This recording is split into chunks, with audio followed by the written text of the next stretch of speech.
জুলাই আগস্টে ছাত্র জনতা সকল শ্রেণী পেশার মানুষ একটা রক্তক্ষয়ী আন্দোলনের মধ্য দিয়ে ফ্যাসিবাদের পতন ঘটিয়ে এই অন্তর্বর্তীকালীন সরকারকে দায়িত্ব দিয়েছিলাম। সেই সরকারের প্রধান আজকে আমাদেরকে এই রাস্তায় নামতে বাধ্য করেছে। ডক্টর মোহাম্মদ ইউনূসের প্রতি আমাদের শ্রদ্ধা ভক্তির ঘাটতি ছিল না, কিন্তু গতকালকে তার যে কথা, সেই কথার প্রতিবাদ না জানিয়ে কোনো বিবেক সম্পন্ন মানুষ থাকতে পারবে না।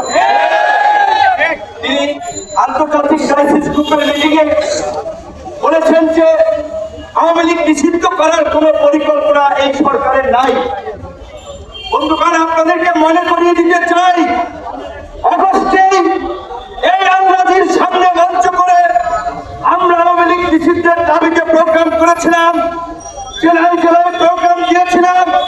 এই বছরের 5ই ফেব্রুয়ারিও প্রধান উপদেষ্টা বরাবর জেলা প্রশাসকদের মাধ্যমে আওয়ামী লীগ নিষিদ্ধের দাবি, লুটপাটকারীদের বিচার এবং সম্পদ বাজেয়াপ্ত সহ 5 দফা দাবিতে স্মারকলিপি দিয়েছিলাম।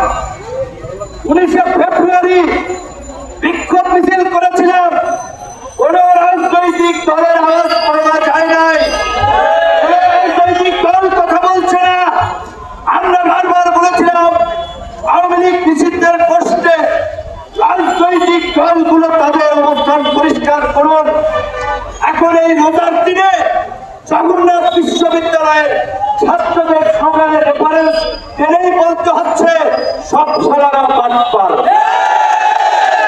জগন্নাথ বিশ্ববিদ্যালয়ের ছাত্ররা তাদের ক্যাম্পাস সঠিকভাবে যেন নির্মাণ হয়, সেই কারণে ওই বাটপার প্রতারক বিভিন্ন গোষ্ঠীর কাছ থেকে কাজ সেনাবাহিনীর কাছে যাওয়ার জন্য যেন সুষ্ঠুভাবে সম্পন্ন হয়, তারা স্লোগান দিয়েছিল সব সালারা বাটপার, আর্মি হবে ঠিকাদার।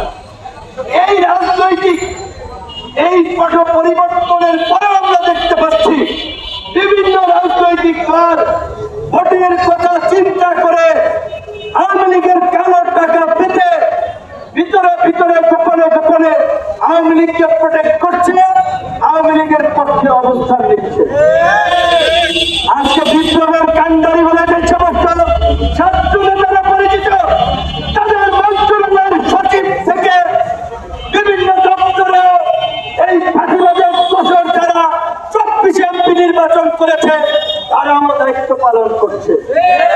আমি জানতে চাই যুবক্রিয়া উপদেষ্টার কাছে, বাফুফের সহসভাপতি সাইদিন এরিয়াল ফার্মার আওয়ামী লীগের ফাঁসিবাদের দোষর 24 নির্বাচন করেছে, সে কিভাবে বাফুফের সহসভাপতি হয়?